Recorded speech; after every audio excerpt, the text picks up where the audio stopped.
Hello everyone. Before we start, make sure to like and subscribe to the channel, and leave a comment with where you're from and what time you're watching. That way, YouTube will keep showing you stories just like this one. Now, let's begin.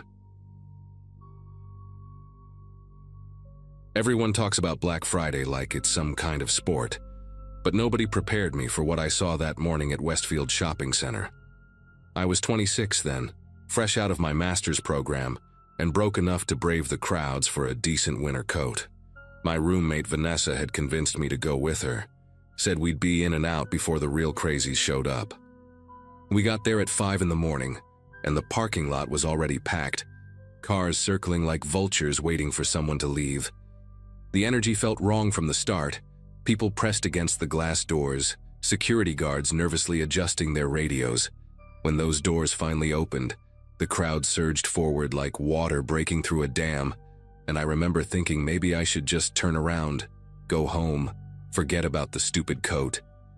But Vanessa grabbed my arm and pulled me along, and before I knew it, we were inside, swept up in this river of bodies all flowing toward different departments. She wanted electronics, I needed clothes, so we split up near the food court with a promise to meet back in an hour. The apparel section was on the second floor, and by the time I got up the escalator, it was already chaos. Racks were getting picked clean, hangers scattered on the floor like bones, and everyone had this desperate look in their eyes. I made my way toward the outerwear section, trying to stay close to the walls, avoiding the main aisles where people were literally running with armfuls of merchandise. There was this display of designer jackets near the back, marked down 70%, and that's where everything went to hell. I saw her first.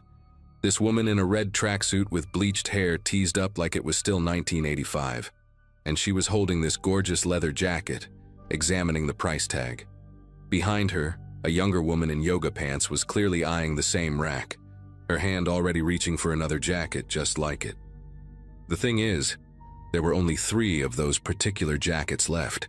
This beautiful cognac leather with silver hardware, and I counted at least 7 women circling that display like sharks. The woman in red must have sensed it too, because she suddenly grabbed all 3 jackets at once, clutching them to her chest like a lifeline. That's when Yoga Pants Woman lunged forward, actually lunged, and grabbed the sleeve of one of the jackets, yanking hard enough that both women stumbled. What happened next was like watching a nature documentary where everything goes wrong at once. They were both screaming, not even words, just these primal sounds, and the jacket stretched between them started to rip at the shoulder seam. Other shoppers immediately descended on them, not to help but to grab for the other 2 jackets that had fallen during the struggle. A man in a business suit literally stepped on the red tracksuit woman's hand to reach for one, and she let out this howl that made my teeth hurt. Someone threw an elbow that caught Yoga Pants Woman in the ribs, and she doubled over but didn't let go of that jacket sleeve, even as 2 more people started pulling at it from different angles. The security guard by the dressing rooms was talking frantically into his radio, but he didn't move closer, and honestly, I couldn't blame him. The crowd started pushing in from all sides, drawn by the commotion like moths to a flame, and I found myself pressed against a circular rack of blouses, the metal bar digging into my hip. A teenager with braces shoved past me, actually used my shoulder as leverage to propel himself toward the fight, and I stumbled backward into a mannequin that toppled over with a crash. The sound seemed to trigger something because suddenly everyone was grabbing and shoving, not just for those jackets, but for anything within reach. I saw a middle-aged woman with a church group tote bag slam another shopper into a mirror, which spider-webbed but didn't shatter, and the impact sound was horrible, this dull thud followed by gasping. The original fight had spread like an infection, and now there were multiple struggles happening, merchandise flying through the air, and somewhere a child was screaming in that high-pitched way that goes straight through your skull. That's when I saw the older woman, probably in her 70s, with one of those walkers that have the tennis balls on the feet. She was trying to move away from the chaos, inching along the wall toward the elevator, her face pale and confused like she'd wandered into a war zone. She almost made it too, was maybe 10 feet from safety when this wave of bodies surged backward from the main fight. A heavy-set man in a football jersey stumbled right into her, and I watched her go down hard, the walker flying one way, her purse the other. The sound she made when she hit the floor was small, almost lost in all the noise, but I heard it. This soft oh of surprise and pain. She tried to get up. I saw her hand reaching for something to grab onto. But then the crowd shifted again and people were stepping on her, over her, around her like she was just another obstacle. Her flowered blouse got caught under someone's boot and tore, exposing the pale skin of her back, and still people kept coming. I tried to move toward her. I swear I did. But the crowd had become this living thing that moved on its own logic, and every step I took forward pushed me 2 steps sideways. Someone's elbow caught me in the stomach and I bent double, gasping. And when I looked up again, I couldn't see the old woman anymore. Just feet and legs and the occasional glimpse of fabric on the floor.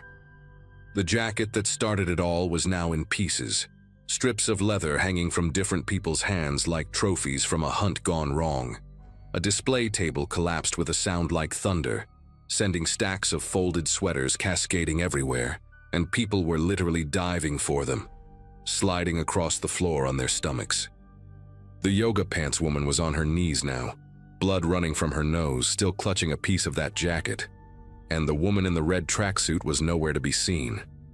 My survival instinct finally kicked in and I started fighting my way toward the edge of the crowd, using my elbows, my shoulders, anything to create space.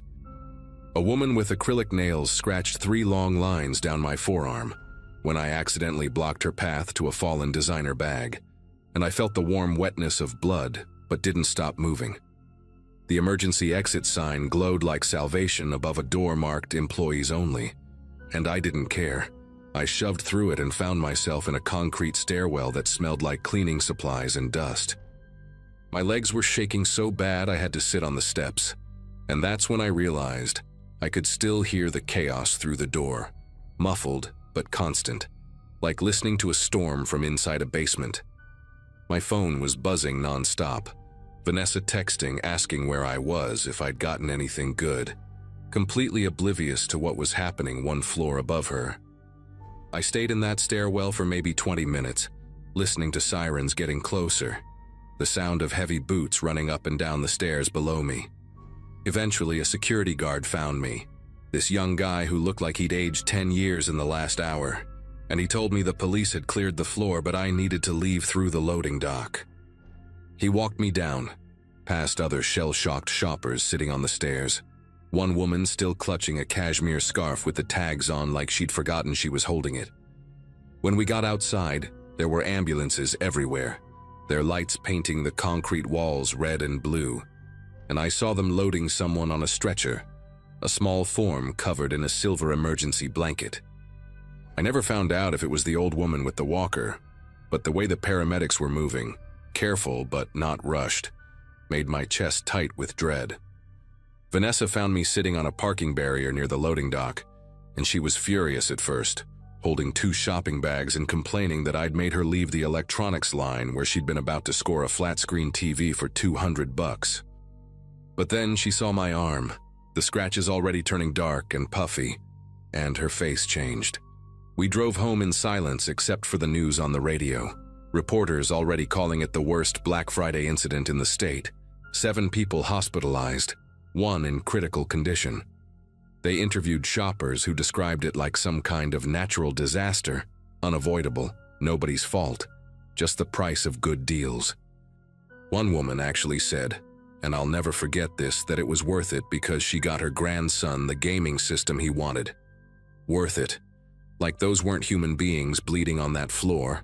Like that old woman hadn't been somebody's grandmother, somebody's mother, trying to buy a gift for someone she loved. The story made national news for about 2 days before getting buried under some political scandal, and the mall reopened the next morning, like nothing had happened.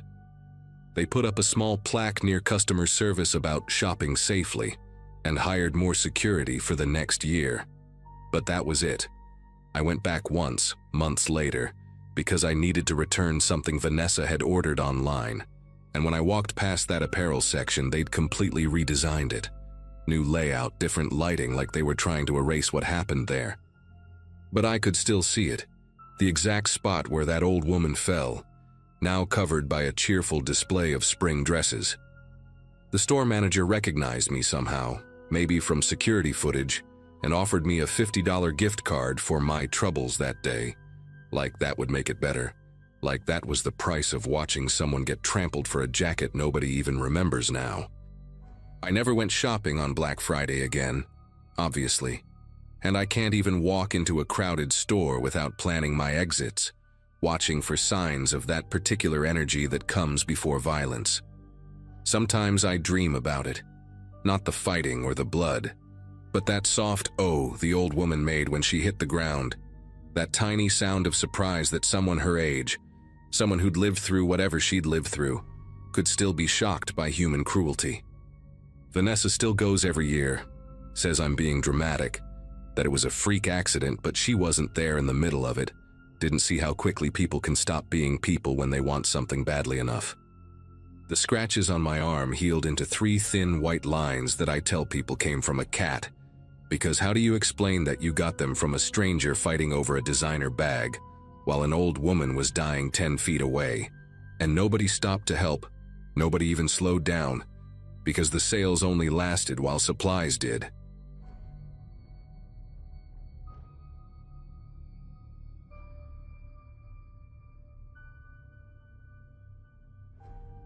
November always meant tight budgets for me, juggling rent and student loans while watching everyone else prep for the holidays. I'd been eyeing the new PlayStation for months, saving whatever I could from my job at the warehouse district, telling myself maybe next year when things got better.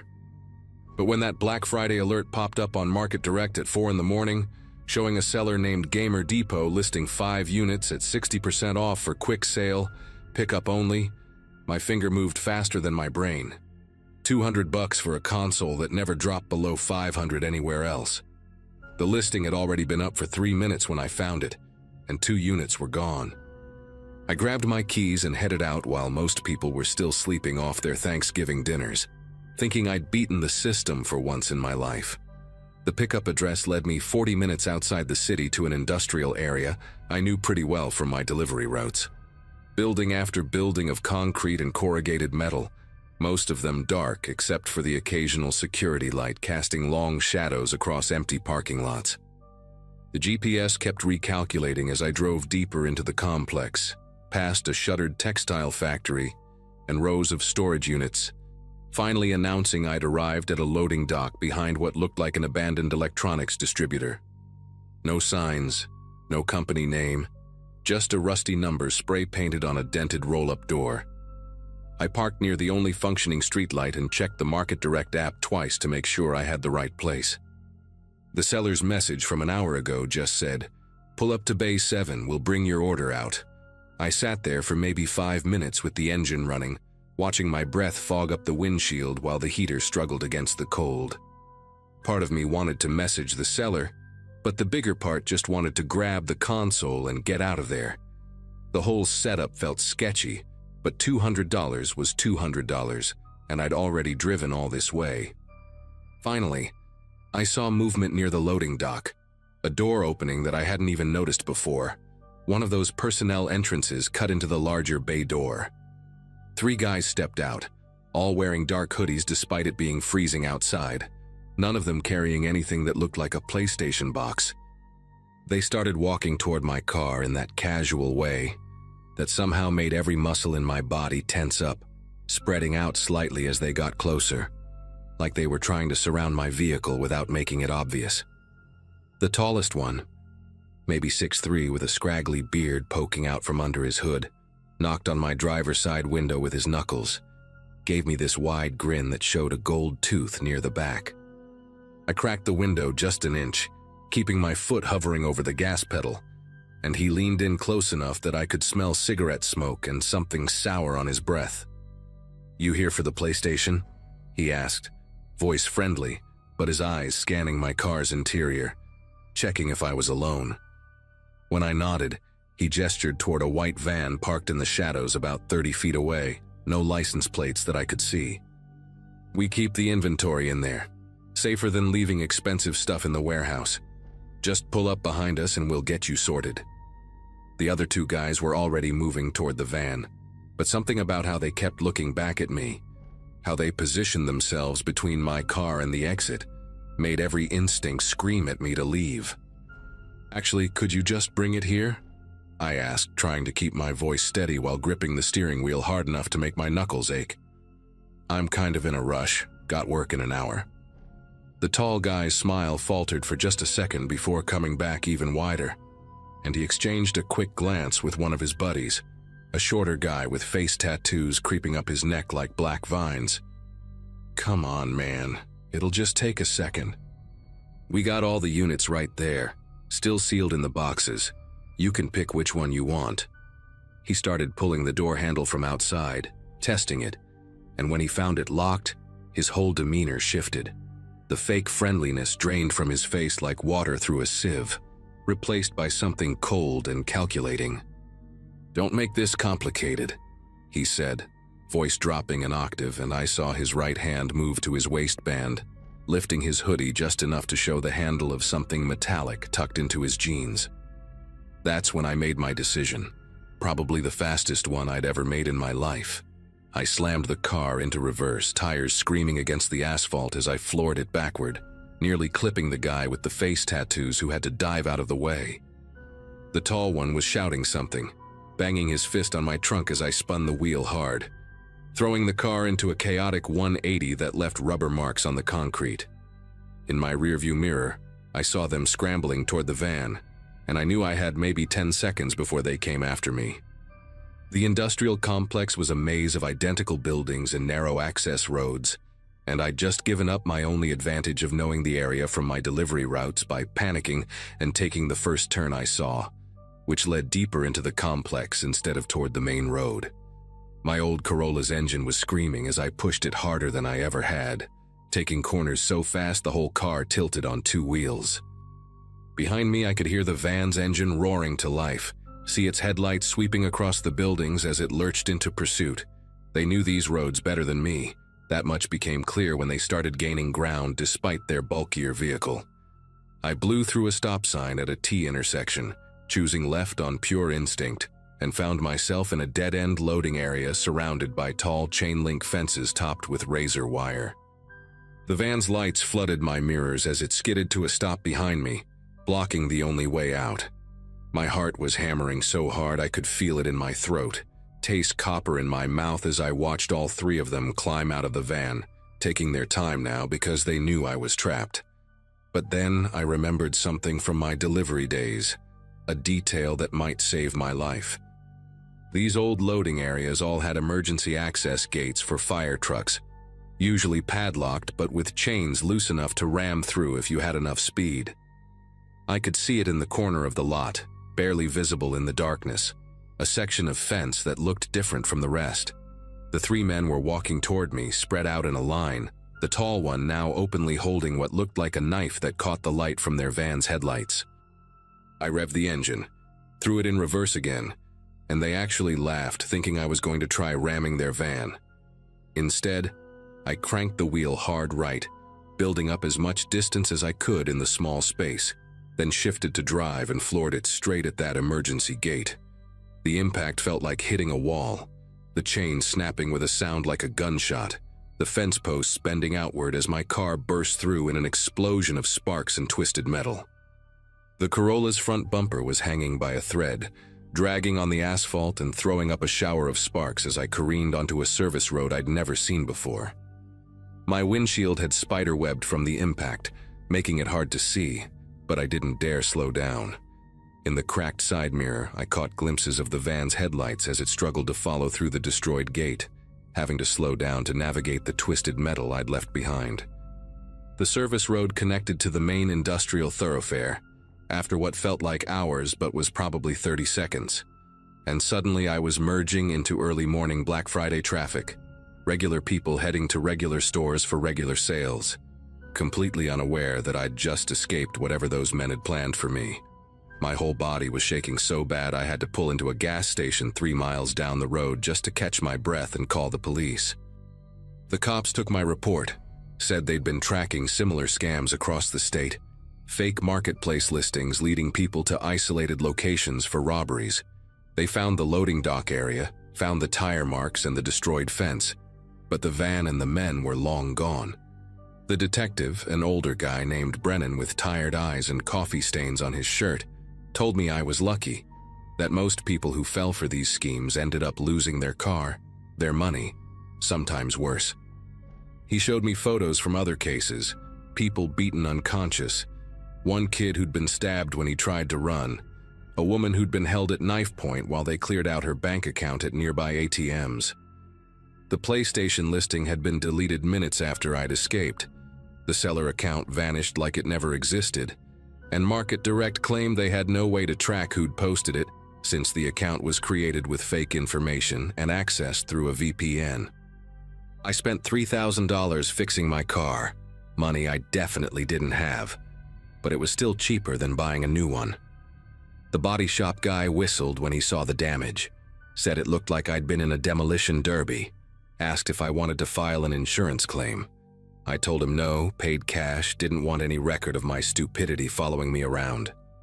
For weeks after, I'd wake up at night thinking I heard that van's engine, check my rear view mirror constantly even on familiar roads, avoided that whole industrial district completely, even though it added 20 minutes to some of my delivery routes. The fear faded eventually, the way these things do, but I never forgot the lesson. Every Black Friday since, when those deals start popping up on marketplace apps and social media, listings that seem too good to be true from sellers with no history, I think about that morning, about how desperation and greed nearly got me killed over a gaming console I didn't even need. These days, I tell everyone who'll listen about what happened, post warnings in local Facebook groups every November, try to save other people from making the same mistake. Some believe me, others think I'm paranoid, say things like that don't happen in our area. But I know what I know. Those men are still out there, probably using different names, different locations, different bait. Maybe they've moved on to other cities, other schemes, but every holiday season they're somewhere, setting their traps, waiting for someone desperate enough or naive enough to take the bait. And the worst part is knowing that no matter how many warnings get posted, how many news stories run about these scams, there's always going to be someone like me, someone who sees that perfect deal at the perfect time and thinks they're different, thinks they're smart enough to handle it, right up until they're sitting in a police station looking at photos of what happens when these situations go wrong.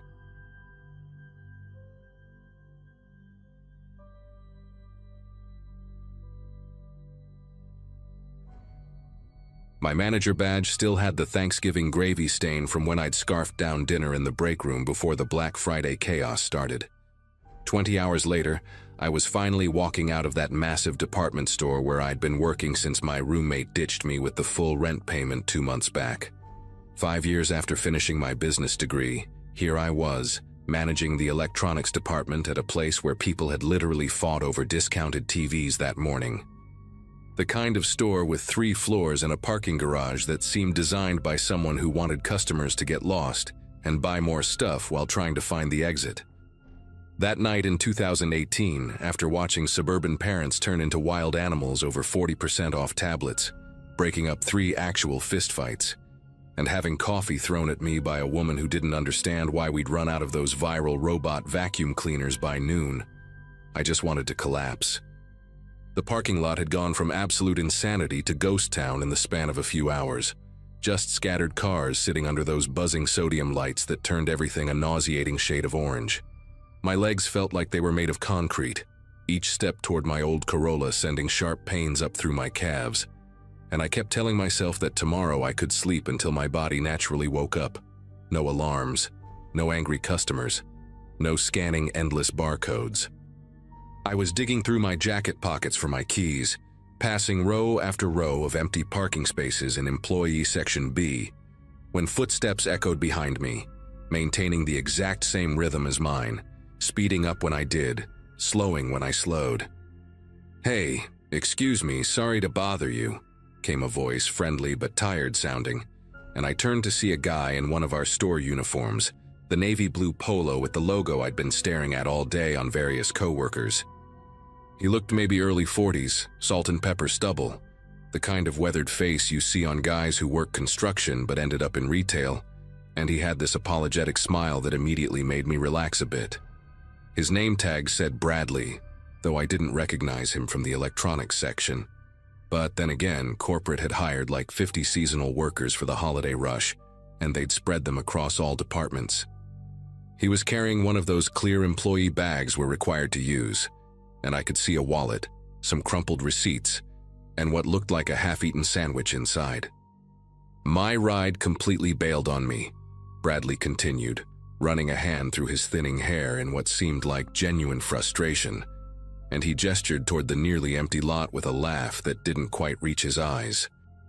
"My brother was supposed to pick me up an hour ago, but his kids are sick and he had to stay home.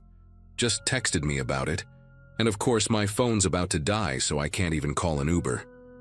He pulled out an older iPhone with a cracked screen, showed me the red battery icon at 2%, and I felt that familiar pang of sympathy you get for coworkers stuck in bad situations. "I live really close, just over in Fairwood Gardens, you know, those townhouses off Route 47. Maybe 10 minutes from here, 15 max with traffic, though there won't be any traffic at this hour." I knew exactly where Fairwood Gardens was, had actually looked at a unit there myself when searching for cheaper rent after my roommate situation imploded, and it really was close, just a straight shot down Route 47, and then a left at the old bowling alley that had been converted into a gym. Part of me wanted to just say sorry and drive away, but standing there in that empty parking lot, seeing another retail worker stranded after the shift from hell, I couldn't bring myself to be that person. Plus, Bradley kept shifting his weight from foot to foot, rubbing his arms against the November cold, and his breath came out in little white puffs that reminded me how freezing it had gotten once the sun went down. "Yeah, sure, I can give you a ride," I heard myself saying, already regretting the delay in getting home but knowing I'd feel guilty all weekend if I left him there. Bradley's whole face lit up with what seemed like genuine relief, and he immediately started walking toward my car, talking rapidly about how he'd just started working seasonal last week, how crazy the customers had been, how some lady had tried to return a turkey to customer service because it was too heavy.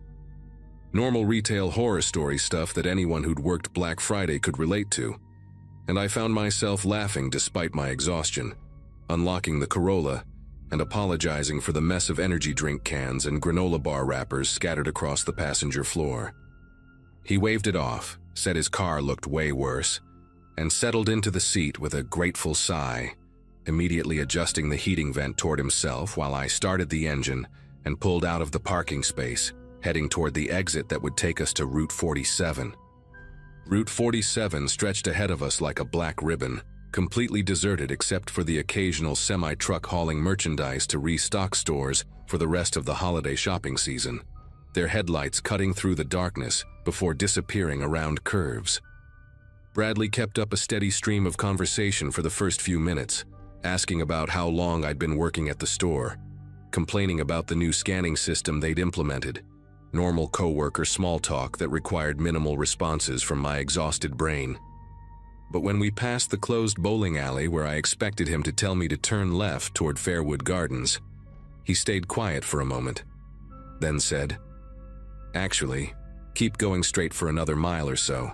There's a shortcut through the back entrance that's faster."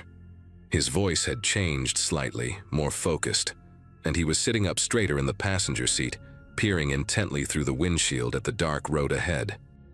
I should have questioned it, should have insisted on taking the main entrance I knew, but exhaustion makes you stupid, makes you compliant, and Bradley immediately launched back into talking about some customer who'd tried to haggle over a clearly marked price, keeping my mind occupied. We passed the lit-up sign for Fairwood Gardens' main entrance, kept driving into a stretch of road I didn't recognize, where the streetlights became fewer and farther between, where the houses thinned out and gave way to patches of woods and empty lots. "Turn right at this next road," Bradley said, pointing to what looked like barely more than a dirt path between two thick clusters of trees. "Trust me, it cuts right through to the back of the development, Saves like 5 minutes, and my house is right there at the back section. The gravel crunched under my tires as I made the turn, my headlights illuminating nothing but trees pressing in from both sides, and somewhere in the rational part of my brain, alarm bells started their delayed ringing. We drove for maybe another minute down this narrow dirt road, branches occasionally scraping against the sides of my car, with sounds that made me wince, thinking about the paint job I couldn't afford to fix, when Bradley pointed ahead to a small clearing. "Right there, just pull in there. My place is just through those trees on the footpath.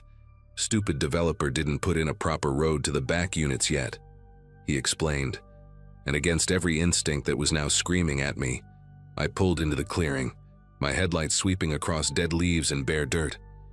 The moment I shifted into park, ready to tell him this was as far as I could go, that he'd have to walk the rest, headlights blazed to life directly behind us, so bright I couldn't see anything in my rearview mirror except white glare, and a dark sedan pulled up right against my bumper, boxing us in completely. Bradley's hand moved to his door, not to open it, but to engage the lock. A soft click that sounded like a gunshot in the sudden silence after I'd instinctively turned off my engine. And when I looked at him, really looked at him for the first time since we'd left the parking lot, his entire demeanor had transformed. Gone was the tired retail worker, the apologetic smile, the grateful relief, replaced by someone sitting perfectly still, watching me with an expression of calm patience, like a fisherman who just felt the first tug on his line. "Here's what's going to happen," he said in a voice completely different from before, lower and stripped of any fake friendliness, while behind us a car door opened and footsteps approached on the gravel. "You're going to sit very still. Keep your hands where I can see them, and my associate is going to come around to your door." My brain went into this weird overdrive mode, like when you're taking a test and suddenly all the answers become crystal clear, and I remembered something from a self-defense video I'd watched after my roommate left, and I was living alone for the first time. Never let them take you to a second location. Never go quietly. Make noise, fight, do anything but comply when you're isolated, because compliance in these situations usually ends badly, especially in woods where nobody can hear you scream. My hand was still on the gear shift from when I'd put it in park, and without letting myself think about it too much, I slammed the car into reverse and floored it, ramming straight back into the sedan behind us with a crunch of metal that threw Bradley forward against his seatbelt, his calm expression replaced with shock. The impact wasn't hard enough to disable either car, but it created just enough space, maybe 2 feet, for me to wrench the wheel hard left and slam it into drive, tires spinning in the dirt and gravel as I shot forward at an angle, scraping past the trees with a horrible shriek of metal on bark. Bradley was grabbing for the wheel, but his seatbelt held him back just enough, and I brought my elbow across hard into his face, feeling his nose crunch with a wet snap that splattered blood across the dashboard, his scream mixing with the sound of branches smashing against the windshield as we burst through the undergrowth and back onto the dirt road. Behind us, the sedan's engine roared to life, headlights swinging wildly as they tried to turn around in the tight space, but I had maybe a 30-second head start, enough to reach the main road where there would be other cars, witnesses, safety, my speedometer hitting 60 on a road meant for 25, Bradley moaning and holding his broken nose beside me, and when we finally exploded onto Route 47, I didn't stop until I reached a gas station 5 miles away where I called 911 while Bradley stumbled out and disappeared into the darkness before the police arrived. The cops found the sedan abandoned about a mile from that clearing, stolen from a mall parking lot earlier that day, wiped clean of prints except for a few partials on the door handle that never matched anything in their system. They never found Bradley either, though they discovered the store uniform in a dumpster behind a rest stop, the name tag still attached. And when they pulled security footage from our store, there was no employee named Bradley on any shift that day, just a guy who'd somehow gotten hold of a uniform and waited in that parking lot for someone tired and alone. The detective assigned to my case, a woman with kind eyes who'd seen too much, told me I was lucky, that these kinds of operations usually targeted people during big shopping events when everyone's exhausted and their guard is down, when wallets are full of Black Friday cash, when desperation and kindness make a dangerous combination. I quit the retail job 2 weeks later, couldn't walk through that parking lot without feeling phantom footsteps matching mine, couldn't look at anyone in a store uniform without wondering if they really worked there or if they were just wearing a costume, hunting for their next victim. Found a desk job doing data entry, boring as hell but with normal hours and a secured building with key cards and cameras everywhere. The kind of place where strangers can't just walk in wearing stolen uniforms and false smiles. Sometimes I think about that night, about how close I came to whatever Bradley and his partner had planned in those woods, and I remember the weight of his hand on the door lock, that soft click that changed everything, and I'm grateful for that self-defense video, for the instinct to fight instead of freeze, for the pure luck that my old Corolla had just enough power to ram through their trap and get me home alive.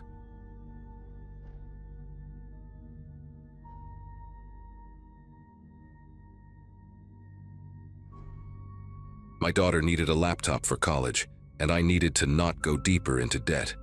November 2017, the Riverside Plaza advertised a gaming laptop for 70% off, a Black Friday doorbuster that would save me $800 I could put toward her spring tuition. I pulled into the parking lot at 3 in the morning, expecting maybe a dozen early birds, but found 40 people already huddled by the garden center entrance. The main doors had triple that number. I took my place in line, told myself 3 hours in the cold was worth it, and started scrolling through my phone to pass the time. A woman ahead of me had a store map with different departments circled in red marker, and she kept refolding it, studying it like a battle plan. By 5:30, that line had transformed into something I didn't recognize. The 40 people had become hundreds, bodies packed so tight I could feel the breath of the person behind me on my neck. A guy in a football jersey pushed up beside me, talking loudly on his phone about getting 3 tablets for his kids, his elbow digging into my ribs every time he gestured. The crowd stretched back so far I couldn't see where it ended, just waves of people disappearing into the dark parking lot. When security guards appeared inside the store and started walking toward our doors, the entire mass of bodies shifted forward at once. The woman with the map stumbled, caught herself against the glass, and the pressure from behind pushed me into her. The guy in the jersey was practically standing on my heels, and somebody behind him was yelling about their spot in line. At 5:58, 2 minutes before opening, the guards reached for the door locks. The crowd compressed like a spring, and I heard glass creaking under the pressure of bodies. The woman with the map had both palms flat against the door now, trying to keep herself from being crushed against it, and I was trying to help brace her when the locks clicked open. The doors swung inward, and she fell forward, disappearing into the store as the crowd exploded through the opening.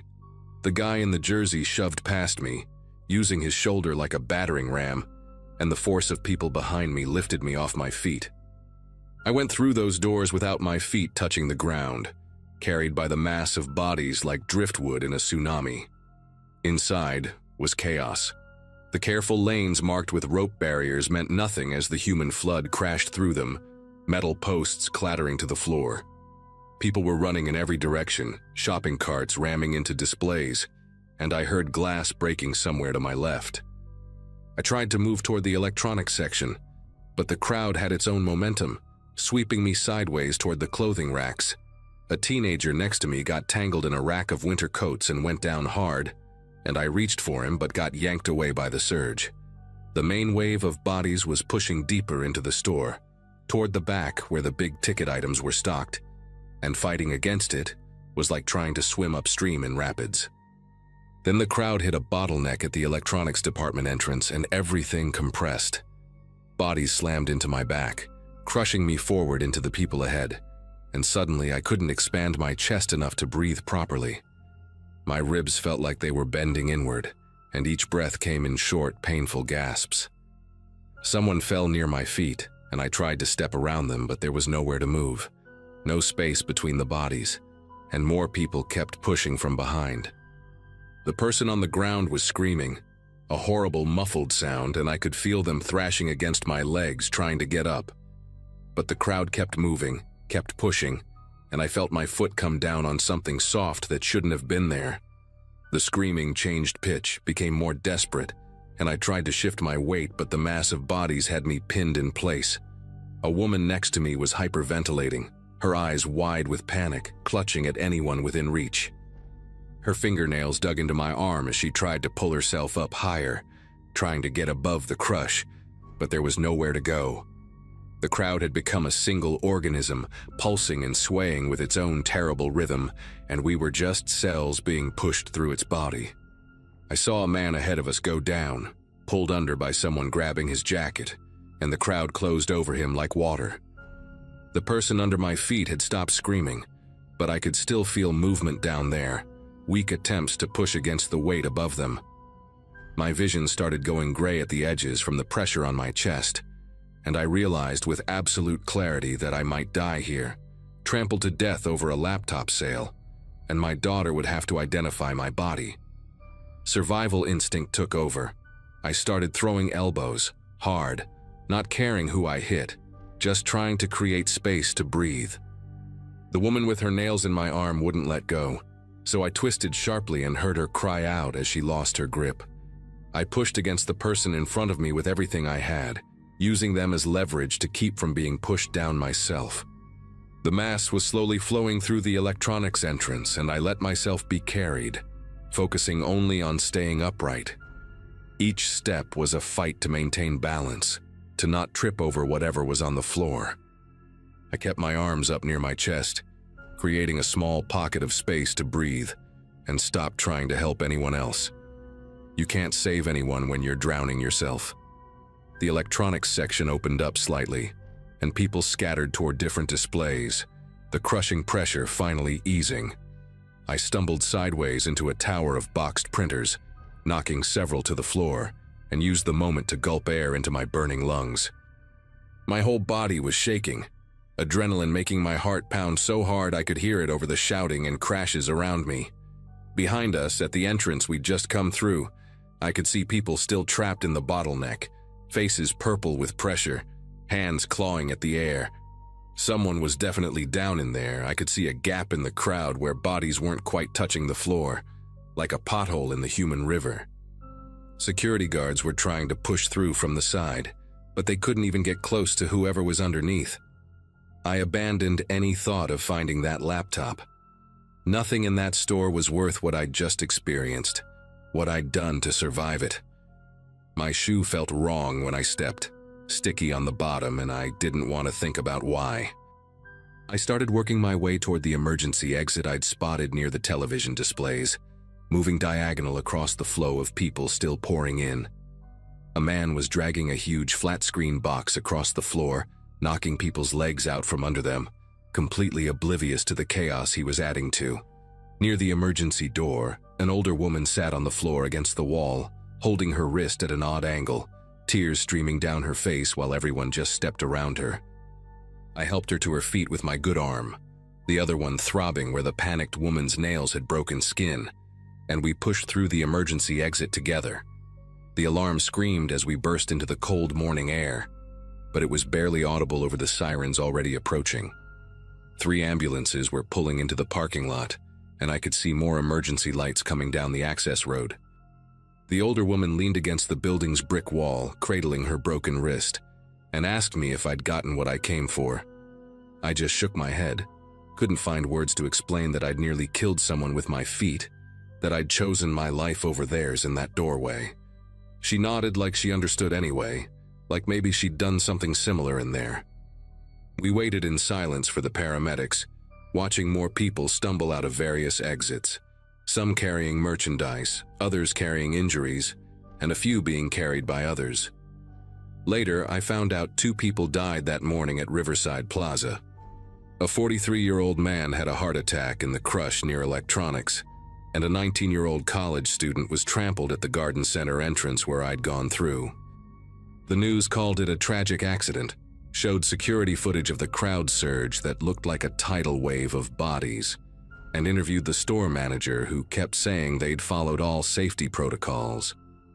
I never told my daughter why I came home empty-handed that day, just said the crowds were too crazy, and ordered her laptop online instead, paying full price on a credit card I couldn't afford. She thanked me for trying, completely unaware that her old man had stood on another human being to stay alive, that I'd felt someone's ribs bend under my weight and kept walking anyway. I still shop on Black Friday sometimes, but only online. When I see those doorbusters advertised, the 70% off deals that seem too good to pass up, I remember the weight of all those bodies, the pressure that turned people into animals, turned me into something I didn't recognize. I remember the woman with the map who disappeared through those doors first and wonder if she made it out okay, if she got whatever she'd circled on that paper. Most of all, I remember that soft give under my foot, the muffled screaming that stopped too soon, and how easy it was to choose myself when survival was all that mattered. They never released the names of the victims, but I know one of them was under me in that doorway, and I know I'm part of the reason they didn't make it out. That laptop would have saved me $800, but what I did to survive that sale cost me something I can never buy back.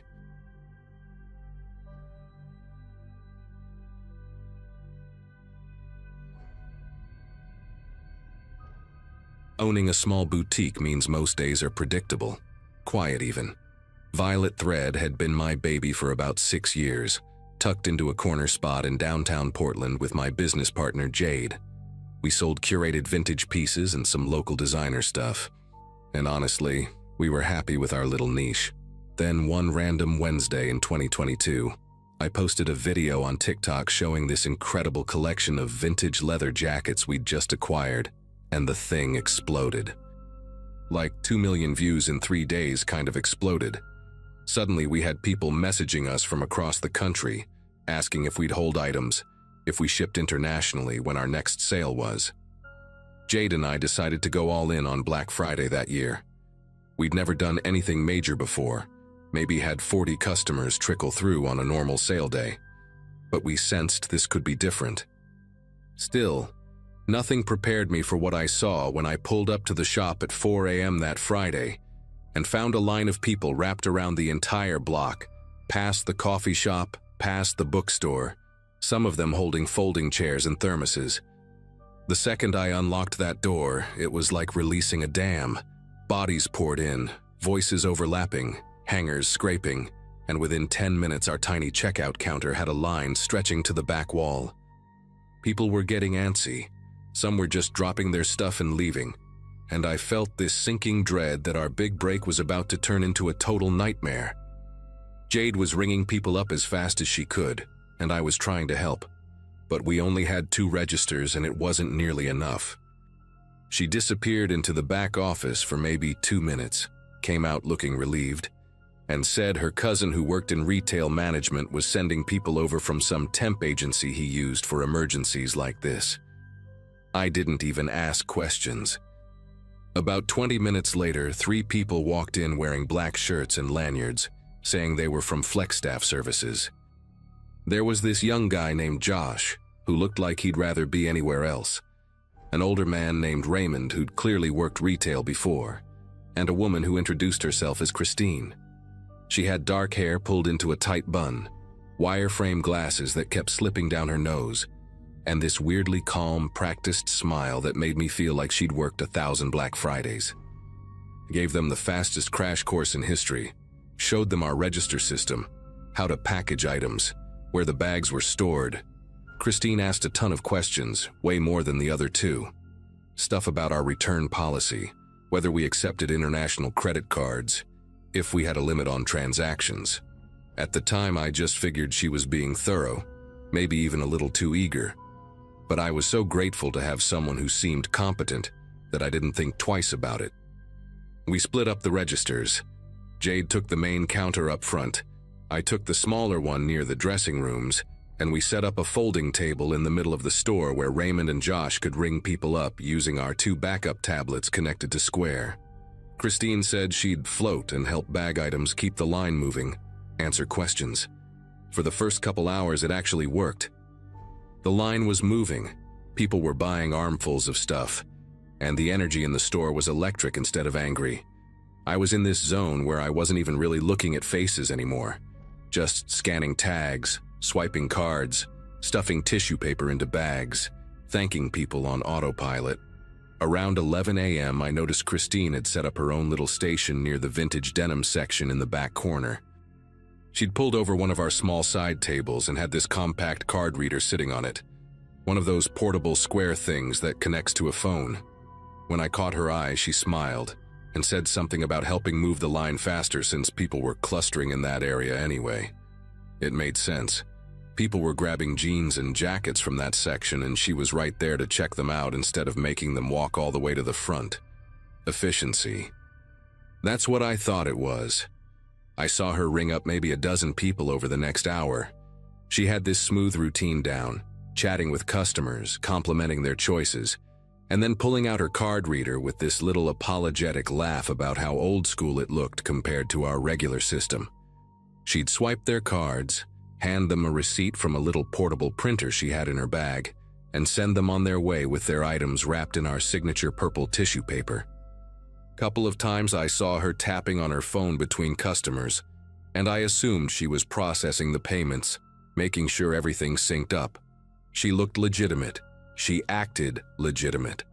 And honestly, I was too slammed to pay close attention.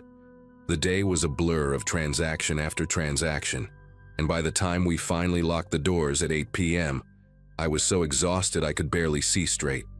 We'd made more in one day than we usually made in a month. The temp workers helped us straighten up a bit, and then they left. Christine was the last one out, and she actually thanked me for the opportunity, said she hoped we'd call flex staff again if we ever needed help. I remember she had this firm handshake and direct eye contact, the kind that makes you trust someone without even knowing why. Saturday morning came with a phone call that made my stomach twist. It was 9 a.m. and I was still in bed, absolutely wrecked from the day before, when my phone started vibrating across the nightstand. Unknown number. I almost didn't answer, but something made me pick up. The woman on the other end was crying, her voice high and panicked, and it took me a second to understand what she was even saying. She'd been in the store yesterday, bought a leather jacket and 2 pairs of jeans, paid at a register in the back corner. When she woke up this morning and checked her bank account, it was completely empty. Not just the amount she'd spent at our store, but everything. Her checking account, her savings, all of it drained overnight. She was sobbing, asking me what kind of scam we were running, threatening to call the police and report us for fraud. My heart was pounding so hard I could hear it in my ears. I kept trying to calm her down, telling her there had to be some mistake, that we were a legitimate business and this made no sense. She said she had the receipt, it had our store name on it, and she'd paid with her card at our location. I asked her to describe who checked her out, and the second she said, a woman with glasses and dark hair in a bun, my entire body went cold. I told her I'd call her back, threw on clothes, and drove to the store faster than I probably should have. Jade was already there doing inventory, and when I told her what happened, her face went white. We pulled up our sales records from Friday, went through every single transaction logged in our system. The woman's name was on there, sure enough, a purchase for $247. But when we looked at the payment details, the transaction showed as completed through my register, not through any station in the back corner. Except I didn't remember ringing her up. I didn't remember her at all. We checked the other registers, checked Raymond and Josh's tablet sales, went through everything twice.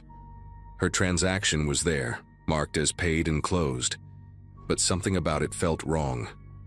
The timestamp showed 11:23 a.m., right around when I'd noticed Christine setting up in the back. Then my phone rang again. Different number, different woman, same exact story. She'd shopped yesterday, paid in the back corner of our store, woke up to find her account emptied. Then another call, then another. By noon, we had 6 people calling us, all of them hysterical, all of them saying the same thing. They'd paid at a register in the back, handled by a woman with glasses and dark hair, and now their accounts were destroyed. One guy said his credit card company flagged 17 fraudulent charges overnight, all to random overseas accounts. A younger woman said someone had tried to withdraw cash from an ATM in Brooklyn at 3 a.m., and she lived in Portland and had never been to New York in her life. Jade called the temp agency while I dealt with the flood of panicked customers.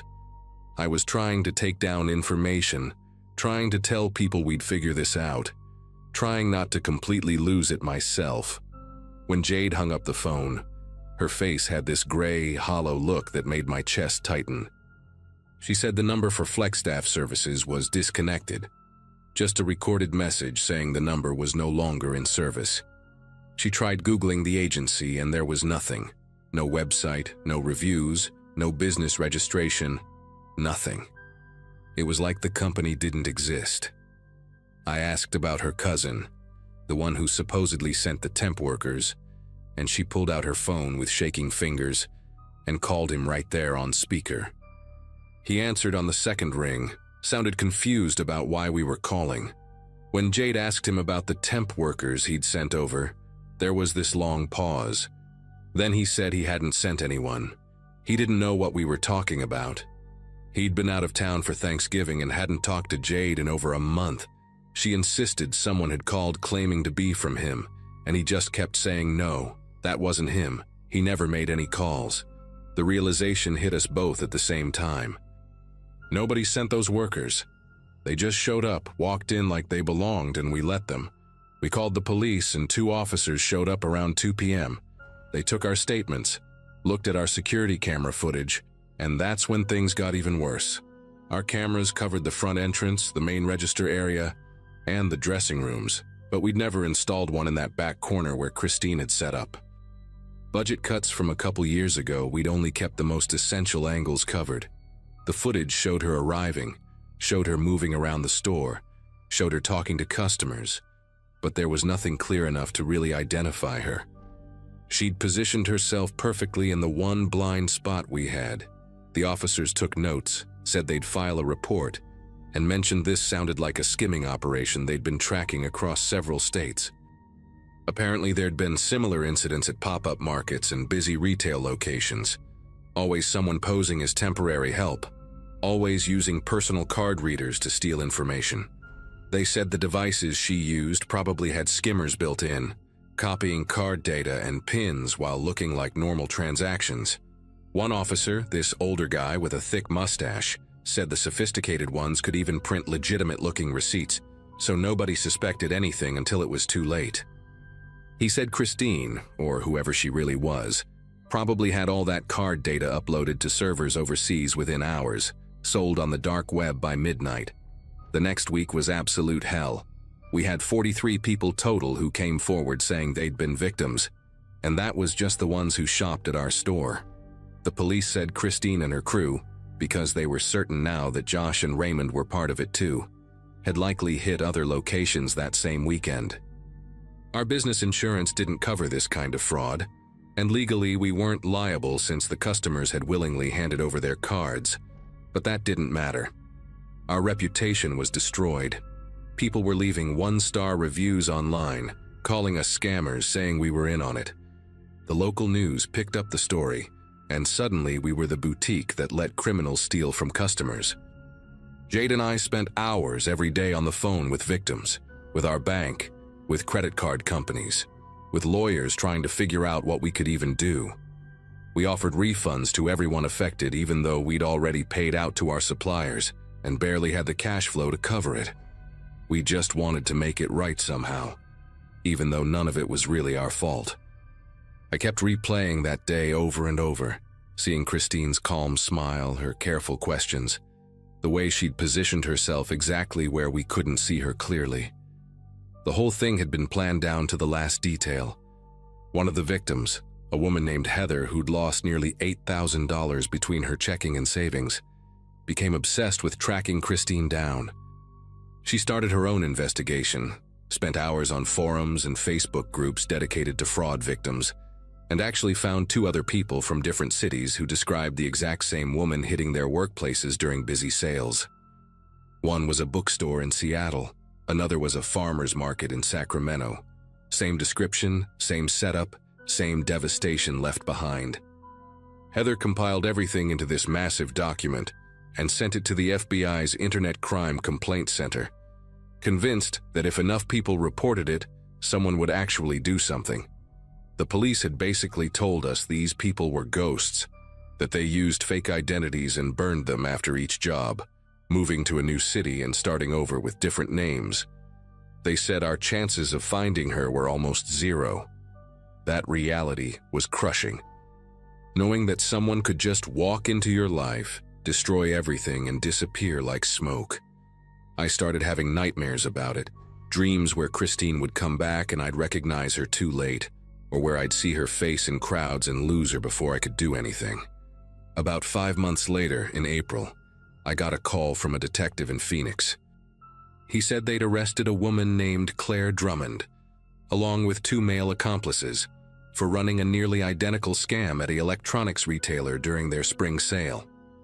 When they searched her apartment, they found equipment for making fake employee badges, multiple card skimmers, burner phones, and a laptop with spreadsheets containing thousands of stolen credit card numbers.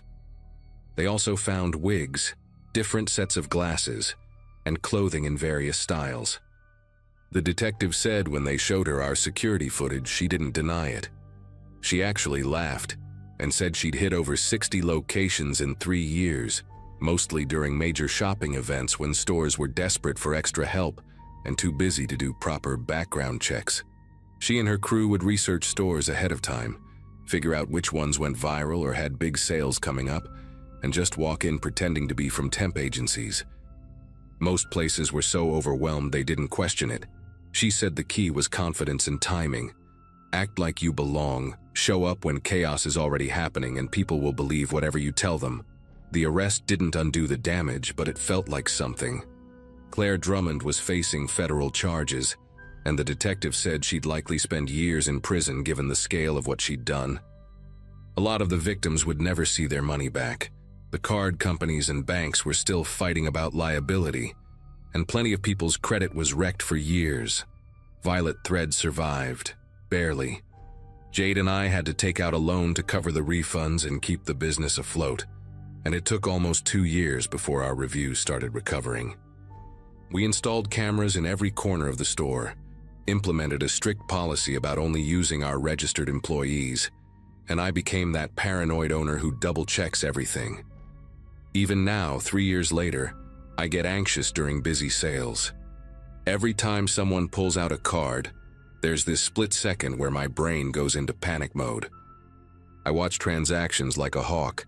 I verify every employee personally, and I never ever let anyone set up their own station without me standing right there. What Christine, or Claire, or whatever her real name was taught me is that trust is a weapon.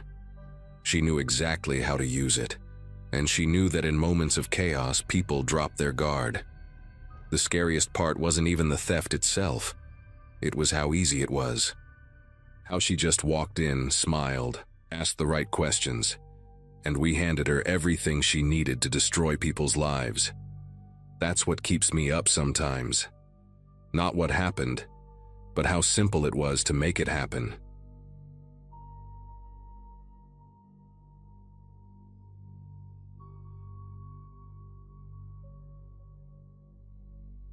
The apartment felt way too quiet after my roommate moved out to live with his girlfriend. That was probably the real reason I got obsessed with upgrading my entertainment setup. My TV sat on this wobbly stand with built-in speakers that sounded like tin cans, and suddenly having the whole place to myself made me notice how bare everything looked. I'd been working help desk support for about a year since finishing my IT certificate program, finally making enough to stop worrying about every dollar, and I figured treating myself to something decent was overdue. Black Friday in 2023 came around, and I spent most of that night glued to my laptop, scrolling through deals and comparing specs. TechSavvy's website had this home theater system listed, normally $1,200 but marked down to $350. The discount seemed almost ridiculous, but I went through everything carefully. Checked the URL twice, verified the security badges, read through customer reviews. It was definitely the legitimate site, not some knockoff domain trying to scam people. My cursor hovered over that purchase button for at least a minute while I second-guessed myself, But everything checked out. The company was real, the reviews were positive, and people were posting photos of their actual deliveries. I clicked it. 11:30 at night, confirmation email hit my inbox immediately with tracking info and an order number. Delivery window was 3 to 5 business days. I actually felt giddy, like I'd beaten the system somehow. Called my buddy Kevin right after to brag about the deal. And he was so jealous he already started planning a movie marathon at my place once I got it set up. The next few days dragged on forever. I kept refreshing that tracking page obsessively, watching the package icon creep closer to my city, then my neighborhood. When Thursday came and I got a text saying delivery would happen between 2 and 6 that afternoon, I left work early. Told my supervisor I had a dentist appointment. There was no way I was missing this delivery and having to deal with rescheduling or driving across town to some pickup location. I got home around 1:30 and spent the next few hours doing absolutely nothing productive. Just pacing around, checking my phone every 10 minutes, looking out the window at every engine sound that passed by. The building I lived in was one of those older complexes with exterior stairs and individual entrances, so I could see the parking lot pretty clearly from my living room window. Around 4:15, this white cargo van pulled into the lot. It had magnetic signs on the sides that said Tech Savvy Express Delivery in blue lettering, and I felt this surge of excitement. Finally. The driver got out and I got a good look at him through the window. Tall guy, maybe 6'2", wearing a navy polo shirt with the Tech Savvy logo on it and khaki pants. He had this build that suggested he spent time at the gym, broad shoulders and thick arms. His hair was buzzed short, and he wore these wraparound sunglasses even though it was overcast. He pulled a large box out of the back of the van and headed toward my building. I opened the door before he could knock, probably looking way too eager. He gave me this friendly smile and said, "Delivery for apartment 2C, home theater system?" His voice was deep and steady, professional. I confirmed it was me and he handed me his tablet to sign. The signature screen was one of those standard digital pads. Nothing seemed off about it. He had calluses on his hands, the kind you get from manual labor, which made sense for someone hauling packages all day. After I signed, he shifted the box in his arms and said, "Hey, just so you know, these systems can be tricky to set up. Company policy now is we offer free installation to make sure everything connects properly. Saves you the headache of dealing with all those cables and settings." He said it casual, like he was doing me a favor. I hesitated for maybe 2 seconds, thinking about how I'd planned to figure it out myself since I work in IT. But then I thought about how much easier it would be to have someone who does this regularly just handle it. Plus, it was free. I stepped aside and let him in. He set the box down near my TV stand and immediately started surveying the room, eyes moving across everything like he was calculating the best setup. "Nice place," he said, pulling a box cutter from his pocket. "You live here alone?" The question didn't register as weird at the time. Delivery people make small talk, right? I told him, yeah, my roommate had just moved out. He nodded and started opening the box, pulling out the receiver, speakers, cables, all of it. He asked where my bathroom was, said he needed to wash his hands before handling the electronics because the van gets dusty. Pointed him down the hallway. He disappeared for maybe 30 seconds, came back wiping his hands on his pants. Then he got to work, or at least it looked like work. He unpacked everything methodically, laid the components out on my floor in this organized way that seemed professional. He plugged the receiver into the wall outlet behind my TV stand and started connecting cables to the back of my television. I stood there watching for a minute, then realized I was just hovering awkwardly. My laptop was sitting open on the kitchen counter where I'd left it that morning, and my wallet was next to it along with my car keys. I'd emptied my pockets when I got home out of habit. The guy was crouched behind the entertainment center, threading cables through, and he called out asking about my Wi-Fi password, so he could connect the system to the network for firmware updates. That made sense to me.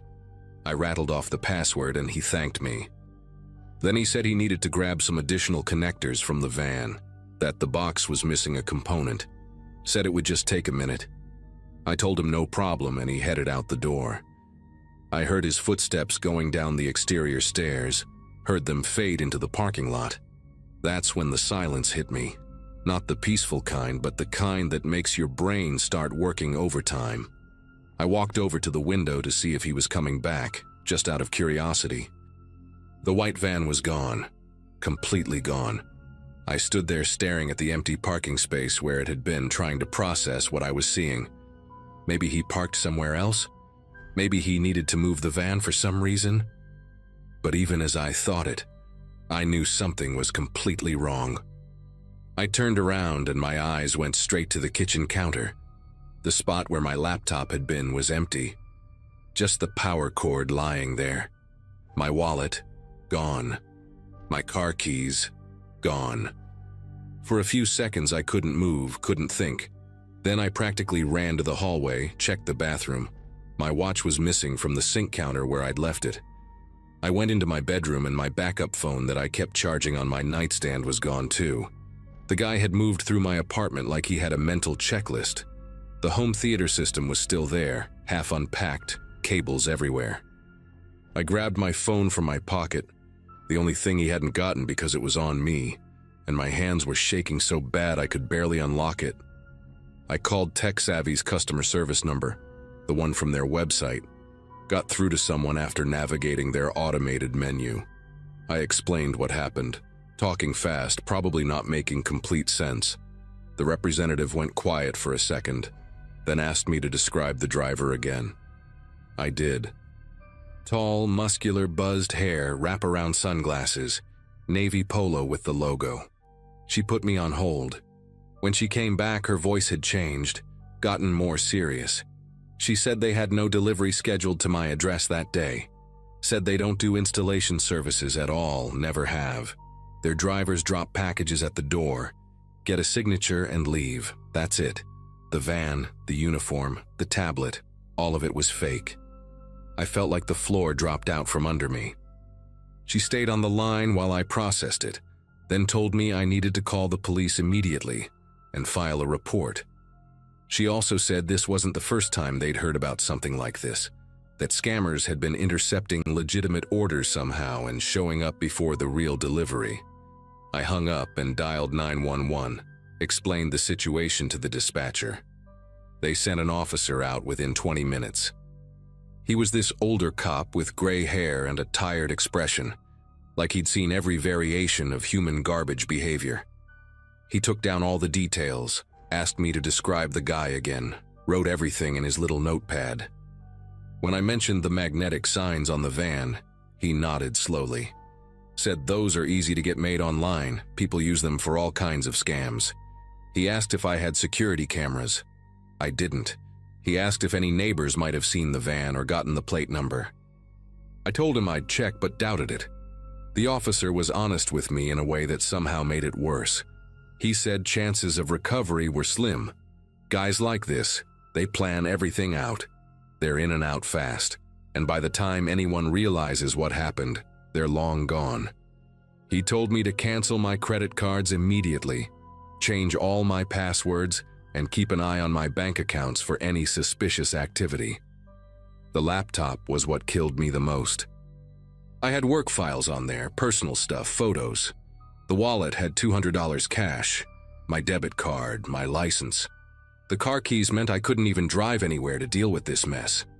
I asked the officer what I was supposed to do now. He said file the report, contact my bank and credit card companies, get my locks changed in case the guy made copies of my apartment key when he went to the bathroom. That thought hadn't even occurred to me yet. I felt sick. This stranger had been alone in my hallway. Probably went through my bedroom too, while I stood there like an idiot, watching him pretend to hook up cables. After the officer left, I called my apartment management and explained the situation. They sent a maintenance guy out that same evening to change my locks, which cost me $120 I didn't really have at that moment. I spent the rest of the night on my phone, which thankfully had enough battery, canceling cards and filing fraud alerts. My bank was helpful at least, said they'd monitor my account and reverse any unauthorized charges. I called Kevin and told him everything. He felt awful because he'd been so hyped about the deal. Kept saying he should have told me it sounded too good to be true, but that wasn't fair to him.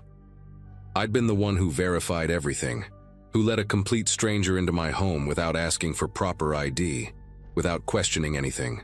The real delivery from Tech Savvy showed up on Saturday, 2 days later. An actual driver in an actual company truck asked me to step outside for the signature and left the box right there on my doorstep. Refused to even come near my door. I couldn't blame him. I never got my stuff back. The police report went nowhere. Just another file in a system overloaded with cases that never close. My laptop was gone forever along with everything on it. Had to use my tax refund that year to replace it. The $200 cash was just gone. Getting a new license meant a trip to the DMV and sitting there for 3 hours. My car sat in the parking lot useless until I could afford to get new keys made from the dealership, which ran me another $240 because of course it did. The worst part wasn't even the money or the inconvenience. It was realizing how easily I'd been played.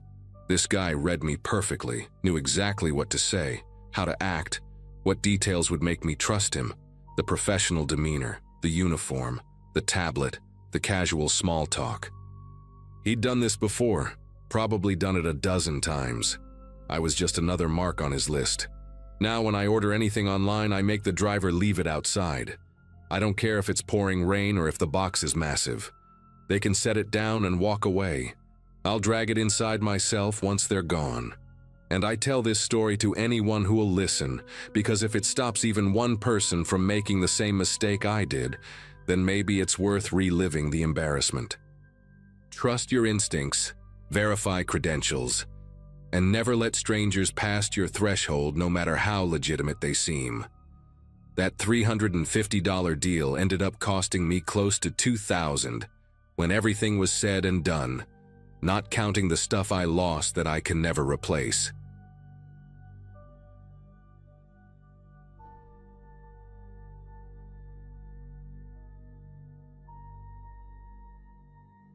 I remember that night like it happened last week. My husband Matt and I had just come back from one of those chaotic Black Friday sales, the kind where people line up before sunrise just to grab a deal. We weren't even planning to go, but our old TV had been flickering for months, and the sale was too good to ignore.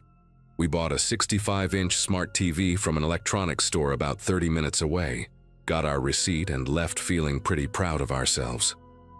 It felt like one of those normal, domestic victories, the kind you brag about to friends over coffee. Later that afternoon, while I was unpacking groceries, my phone rang. The caller ID showed the name of the same store we'd been to. The man on the line sounded polite but businesslike, saying he was calling to confirm our delivery address because there had been a mix-up with another order. It didn't seem strange at first. We'd given our home address at checkout. He repeated our street name and zip code perfectly, and I confirmed it before hanging up. I even told Matt, half laughing, "At least they're making sure it goes to the right place this time." Neither of us thought anything of it. The evening went by quietly.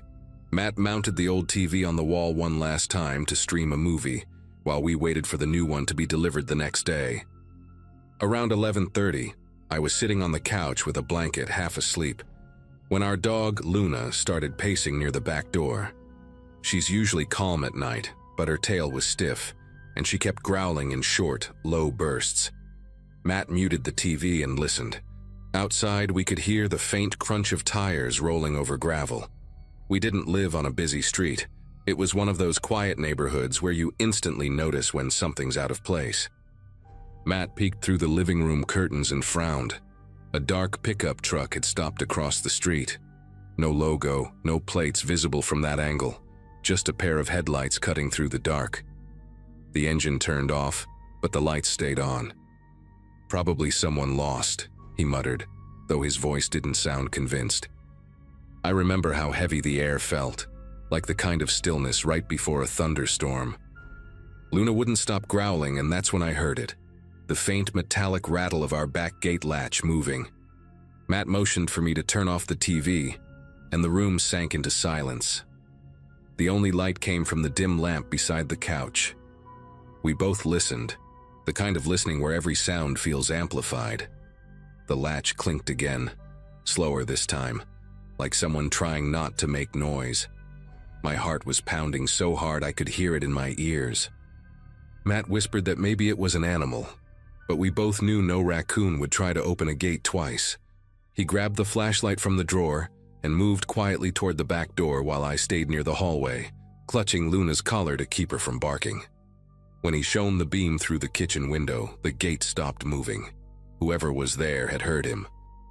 The flashlight caught a glimpse of something, maybe denim or maybe the reflection off metal, before it disappeared beyond the fence. We waited, listening. Nothing. No footsteps, no voices. The silence stretched until it almost felt unbearable. After a few minutes, Matt opened the door just enough to peek out, the cold air rushing in. He said the gate was open a few inches, swinging slowly. I told him to come back inside and lock it, which he did, double-checking the deadbolt before pulling the blinds shut. We sat together on the couch after that, neither of us talking much. The truck was still parked out front, lights off now, but we could see its shape in the faint glow of the street lamp. I thought about calling the police, but Matt didn't want to overreact. "If they're still there in 10 minutes, we'll call," he said. Those 10 minutes dragged on like an hour. Luna had stopped growling, but she stayed alert, ears twitching at every sound. Then, as if on cue, the truck's headlights blinked on again.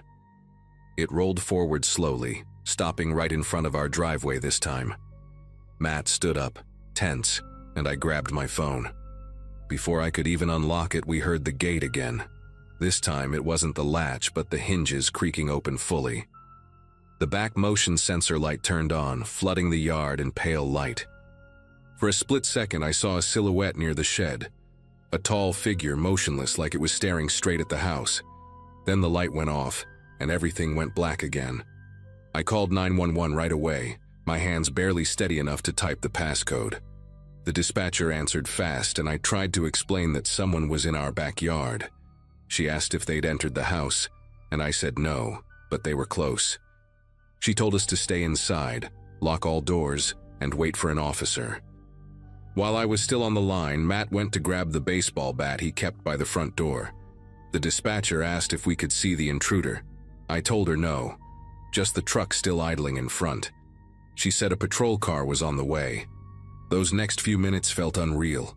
We didn't speak, just listened. The sound of footsteps moved along the gravel path behind the house, slow, deliberate. Then came a metallic clink, like someone brushing against the shed door handle. I whispered to the dispatcher what I was hearing, and she told me to stay put. That help was close. Matt whispered, "They're trying to see if the door's unlocked." I didn't even realize I was holding my breath until Luna let out one sharp bark that echoed through the house. The sound outside stopped immediately. No footsteps, no creak of the gate, nothing. A few seconds later, we heard the truck door slam shut. The engine roared, tires screeched against the road, and the sound faded into the distance. We didn't move until we saw red and blue lights reflecting through the front window. When the police arrived, 2 officers searched the yard. The gate was wide open, the latch bent slightly out of shape. One of the officers found boot prints in the mud, large ones leading from the fence to the shed and then back toward the gate. They took our statement, checked the camera on our doorbell, and told us we'd done the right thing calling. The footage showed the truck pulling up, but nothing behind the house. The camera didn't reach that far. The officer said there'd been a few similar reports in nearby neighborhoods that night. People pretending to confirm deliveries before showing up at homes. They suspected a group targeting big purchases from the sales. Hearing that made my stomach twist. They knew we'd bought something expensive, and they'd known where we lived. After the officers left, we couldn't bring ourselves to go to bed. We just sat in the living room with every light on, listening for any sound outside. Around 3 a.m., I walked to the kitchen window to check the backyard again. The gate was closed now. One of the officers must have done it, but something caught my eye near the shed.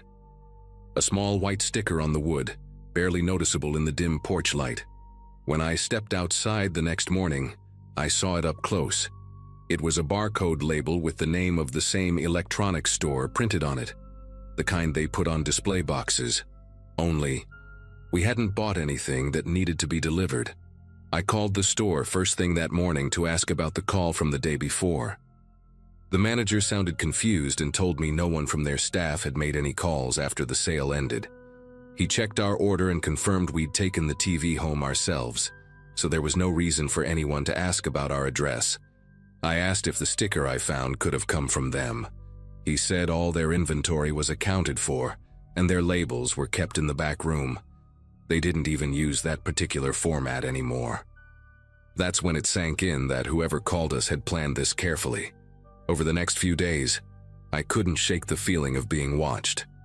Matt said I was overthinking it, but even he started noticing things. A car idling down the street longer than usual, headlights slowing whenever we pulled into the driveway. We installed cameras around the yard and new locks on every door. For a while, nothing else happened. The police never found the truck, and the report was eventually closed as attempted burglary. But that label, I still have it. It's in a plastic bag in the drawer beside our bed. Sometimes I look at it just to remind myself it really happened. It's been years since that night, but every time Black Friday rolls around, I feel that same uneasy weight in my chest. We don't go to sales anymore, and we never answer unknown calls.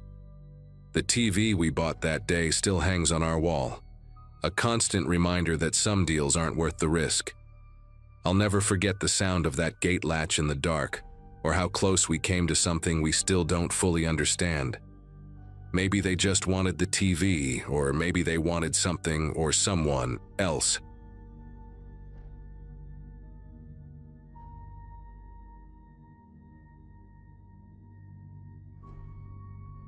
I had been scrolling through secondhand listings all week, hunting for a good Black Friday deal that didn't feel like a scam.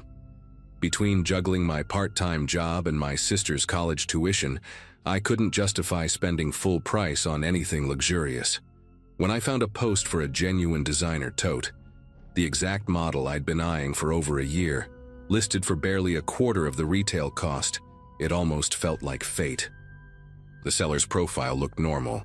A few photos of cats, some furniture sales, and the bag itself displayed on a beige carpet with tags still attached. I messaged her, and she responded quickly, friendly, and direct. "I can meet you at the Crestview Mall garage," she wrote. "Early afternoon works best." That Saturday was cold and gray, the kind of afternoon where the air smelled faintly like wet concrete. I arrived 10 minutes early, partly because I'm anxious about punctuality, but also because I wanted to double-check the spot.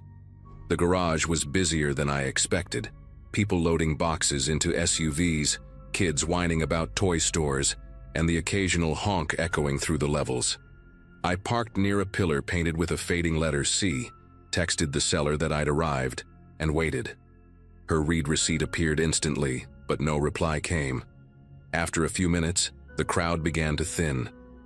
The noise dulled, replaced by the hum of fluorescent lights that flickered unevenly above me. I watched the reflection of my car in the polished concrete, trying to distract myself. When another 15 minutes passed, I typed again, something polite. "Still good to meet?" No answer. I checked the listing, thinking maybe she'd updated it or sold the bag to someone else, but it was still active. That's when a dark sedan rolled slowly past, then reversed, stopping about 20 feet away. The driver's window slid down halfway. A man leaned over from the driver's seat, smiling in a way that looked rehearsed. "You waiting on someone?" he asked, his tone casual, almost friendly. I hesitated, keeping my distance but nodding slightly. He tapped the passenger seat. "I think she sent me. Said she couldn't make it, but I've got the bag here. You can check it if you want." His voice had that kind of false confidence people use when they're improvising a lie. I didn't move closer, but I caught a glimpse of something shiny, maybe a shopping bag resting beside him. My gut told me to walk away, yet my brain kept insisting maybe this was just awkward communication. I told him I'd rather wait for the seller directly, that maybe there'd been a misunderstanding. He nodded like that made perfect sense, then opened his door anyway. The sound echoed sharply through the empty level. "No problem," he said, stepping out and stretching like someone who wanted to look harmless. He was in his mid-30s maybe, clean cut, wearing a baseball cap and a navy hoodie. In his right hand he held the bag, the same tan leather with gold hardware I'd seen in the photos. "See? It's legit," he said, holding it up with an easy grin. My heart sped up, torn between suspicion and that tiny flicker of greed that whispers, "Maybe this really is your lucky day." He started walking toward me, slow and deliberate. I took a few steps back, clutching my phone. "I'll just wait here," I said, trying to sound calm. The man stopped near the pillar by my car, eyes darting briefly to the garage exit ramp. "You can at least take a closer look," he said, placing the bag on the ground like an offering. For a second, the air felt heavy, dense with silence. I noticed the way he positioned himself, between me and the open path. Every instinct screamed that something wasn't right, and yet I still glanced down at the bag, as if confirming what my brain already knew. No deal online is worth this kind of gut tension. Then his tone shifted. "You don't trust me?" he asked, almost laughing but not quite. I tried to step sideways, but he moved the same direction, mirroring me. The bag was just a prop now. He wasn't even pretending to sell it anymore. His eyes had that cold focus, like he'd been waiting for the right second. "You came alone, right?" The question hit harder than I expected. I said nothing, pulling my phone tighter in my hand, ready to dial someone, anyone. He took another step, voice lower. "Let me help you carry it to your car." The words sounded more like an order than an offer. He lunged, not fast, but calculated. I darted around the pillar, my shoes sliding on the slick concrete. He reached for my arm, his grip rough enough to scrape the skin through my jacket. I screamed, loud, desperate, the kind of sound that bursts out without planning. The noise bounced through the garage, sharper than the fluorescent buzz above us. Somewhere across the level, a car alarm chirped, maybe triggered by my voice or maybe coincidence. He froze mid-movement, eyes wide for half a heartbeat, then turned back toward his car. The bag toppled as he ran, its handles twisting under the tire as he sped off down the ramp. I stood there shaking, half expecting him to come back. My throat hurt from yelling, and for a moment I couldn't tell if the footsteps echoing nearby were real or just my pulse pounding in my ears. A woman's voice called out, someone asking if I was okay. And I finally saw a couple emerging from the elevator area, holding shopping bags. They looked startled when they noticed me against the pillar. The man hurried over, glancing at the abandoned tote still lying near my feet. "Did someone just try to grab you?" he asked. I could barely speak, just nodded. He muttered something and started dialing security while his wife stayed with me, keeping her hand near my shoulder like she didn't want to scare me further. Security arrived within minutes, 2 guards jogging up with radios in hand. I gave them the best description I could. Dark sedan, mid-30s, navy hoodie, baseball cap. One of them knelt by the bag, opening it cautiously with gloves on. Inside wasn't a designer label, just an old purse stuffed with newspapers and a small GPS tracker taped to the lining. Seeing that thing made my knees buckle. Whoever he was, he hadn't been improvising. He'd planned for someone to take the bag, to drive off with it, and for him to know exactly where they went. The guard just looked at me and said quietly, "You got really lucky today." The police showed up not long after, took my statement, and walked me through surveillance footage. The cameras on that level had been broken for months. Maintenance delay, they said. But they caught his car entering and exiting. No plates visible, just a flash of the same dull blue paint reflecting the overhead lights. An officer asked if I'd noticed any other strange messages or listings connected to the seller's profile. When I checked again later, the account was gone, like it had never existed. The listing, the chat history, everything. For weeks after, I couldn't scroll through online deals without feeling my chest tighten. Every time I parked in a garage, I'd catch myself checking around pillars and mirrors before stepping out. It's been years now, and I still remember the sound of his footsteps hitting the concrete, and that calm voice saying he just wanted to help. I tell this story not to scare people, but because I almost learned the hard way how far someone will go to make a trap look ordinary. That bag, that garage, that day, they were all bait, and I still think about how close I came to being the one he actually drove away with.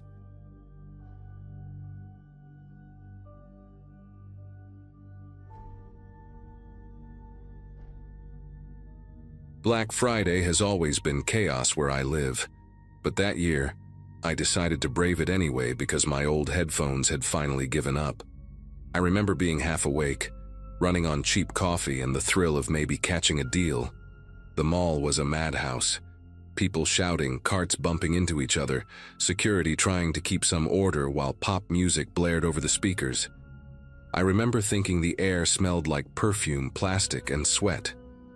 I ended up in line at an electronics store, holding a box of wireless headphones I didn't even plan to buy.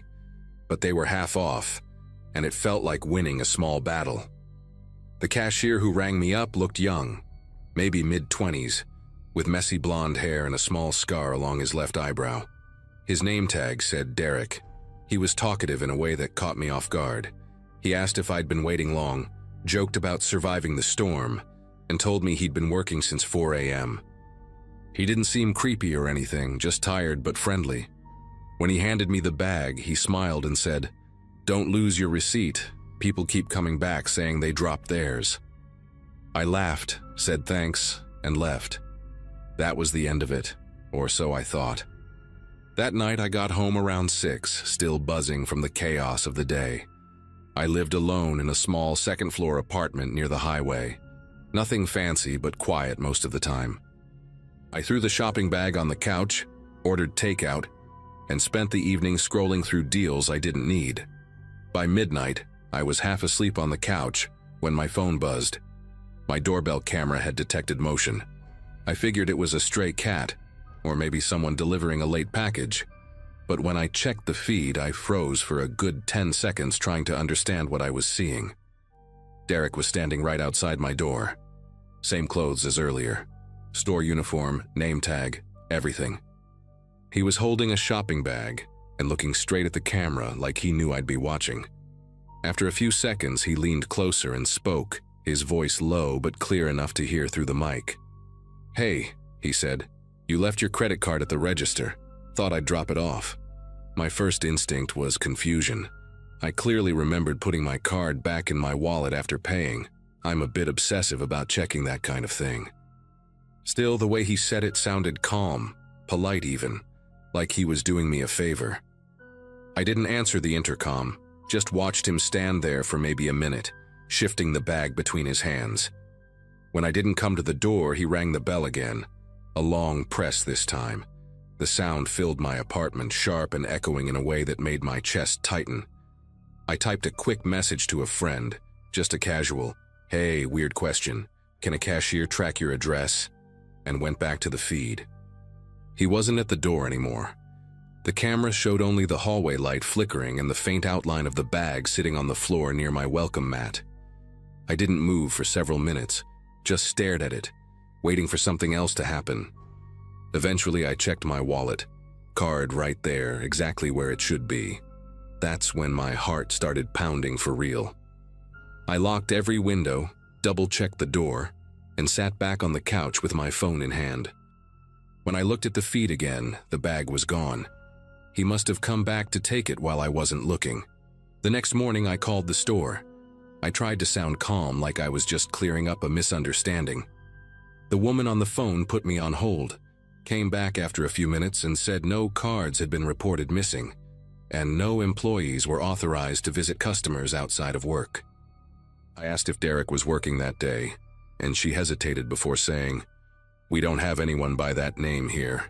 She sounded sincere, but I could hear the uncertainty in her voice, like she was checking and not finding what she expected. She said she'd talk to her manager and call me back. She never did. That night, I rewatched the footage again, trying to convince myself it had been some mix-up. Maybe he'd given me a fake name at the register. Maybe he'd quit right after his shift. Maybe I was overreacting. But when I paused the video at the right second, I noticed something strange. His name tag looked slightly different than I remembered. The logo wasn't the same. It looked older, faded, like an old version of the store's branding. I even Googled images from previous years to compare. The uniform he wore hadn't been used by the company for almost a decade. That detail started eating at me. I couldn't stop thinking about it while getting ready for bed. I told myself maybe I was remembering wrong, that maybe the store still had leftover uniforms lying around. But when I checked the timestamp on the video, I noticed something even more unnerving. The camera's date reset itself right after that clip. Everything recorded after midnight was missing. Just a gap, like the system had rebooted on its own. I hadn't touched the settings. Had never done that before. The following evening, I stopped by the mall again just to see for myself. The electronics store was there, same spot, same layout. But the cashier station where Derek had been was now closed off with a sign that read, "Under renovation." I asked one of the employees about him, a woman stacking phone cases near the counter. Her face went blank for a second, then she said, "You mean the guy who used to work here? He hasn't been around in years. Quit after some incident."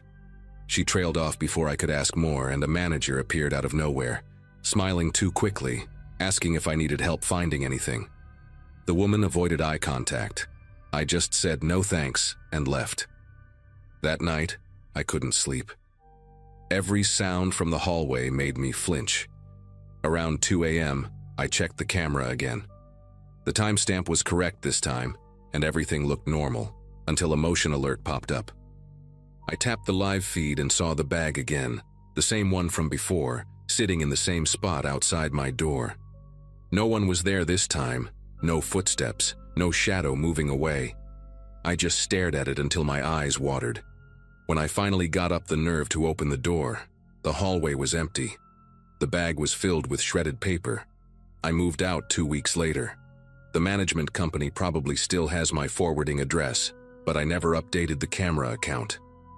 Sometimes I still get motion alerts from that old place, random pings in the middle of the night. I don't open them anymore. The thumbnail always looks the same anyway, someone standing close to the lens just out of focus, holding a shopping bag.